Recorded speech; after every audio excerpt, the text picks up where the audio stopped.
ठुलो जात कुन छ र मैले छुँदा पानी बिस हुन्छ र जति सक्छौ तर्क मायालु मैले छुँदा छोइन्छ भने त सुनपानीले छर्क मायालु ठुलो जात कुन छ र ठुलो जात कुन छ र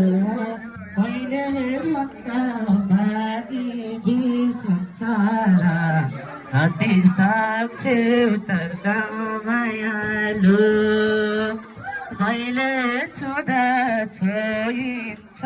भने त सुनपानीले छर्क